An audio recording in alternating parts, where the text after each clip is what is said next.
it just seemed like a big muscular thing. It was all hairy. You know, just.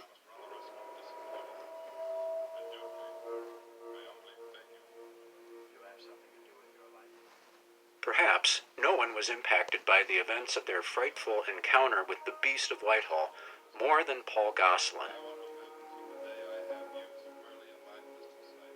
Paul spent years being closely associated with the case. Though he was just a boy at the time of his sighting, he continued to search for clues to what he had witnessed that night. Well, my brother Paul, I talked to my dad more about it than, because my dad was a police officer. We worked together a few nights a week. And he was telling me that, well, he got into the extraterrestrial stuff about it and all the stuff possible. He was like me. Where did this thing come from?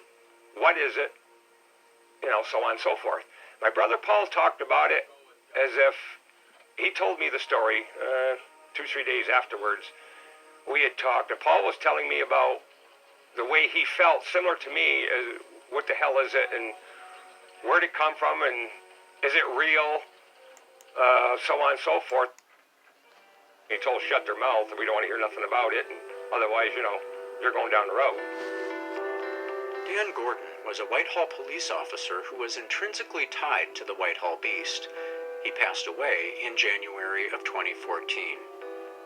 Though not present for the A-Bear incident, he nonetheless had his own encounter with a bizarre, hair-covered being on a road not far from A-Bear.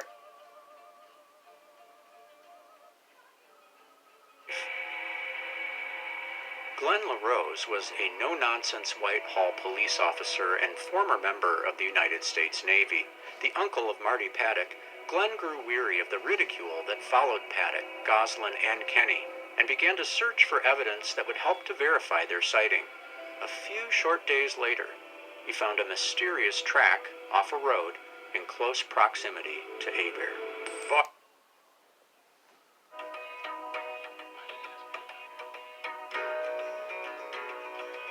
Reverend John Todd went. The black hair. Oh my.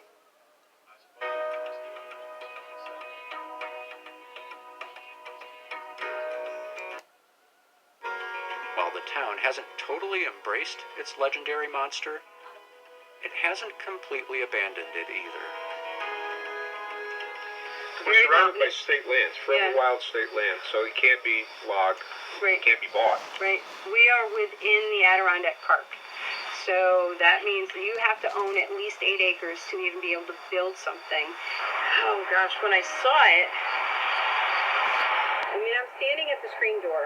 I heard huge footsteps that ran on the side of the pine tree, not any farther from me to you, with just pine trees between us. And so I'm just standing there and I'm looking and I saw what I thought I was just looking into the shadow of the woods because I could see other trees, and then it ducked.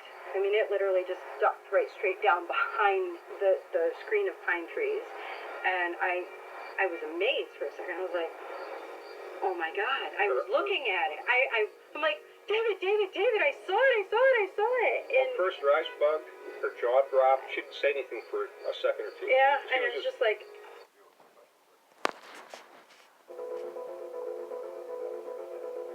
It was on this road, late one August evening, when 3 boys had an encounter that kicked off a week-long series of events which rocked the tiny rural community. Though the night of the initial encounter ended with multiple members of law enforcement and neighboring residents involved, it began with Paul Gosselin, Bart Kenny, and Marty Paddock. The 3 boys were your typical small-town 1970s American teenagers. They spent their evenings playing pool or driving the rural roads in and around Whitehall. Paul was one of the primary witnesses to this incident. Unfortunately, he passed away in May of 2015. His father, Wilfred, died in 1990.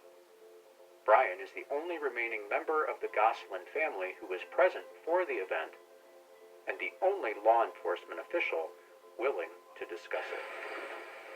Brian, your brother and Marty Paddock was traveling east along A-Bear Road.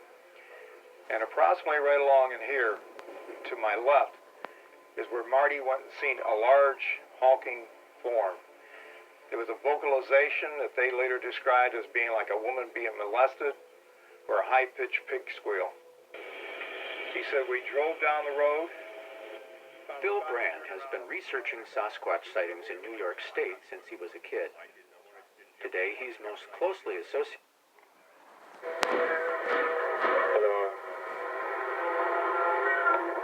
We sat there, we watched, we didn't see nothing. So I looked on the other side of the road and I see it standing there.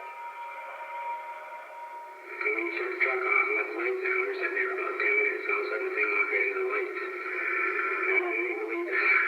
And so we sat there for a few seconds and looked at it, and then we just took right off because it was sort of like, scared us a little bit. And I just see like a big muscular thing. It was all hairy.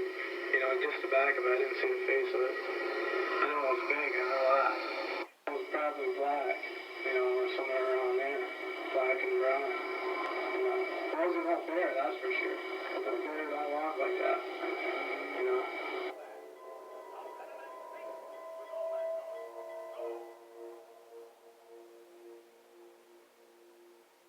Perhaps no one was impacted by the events of their frightful encounter with the Beast of Whitehall more than Paul Gosselin. Paul spent years being closely associated with the case. Though he was just a boy at the time of his sighting, he continued to search for clues to what he had witnessed that night. Well, my brother Paul I talked to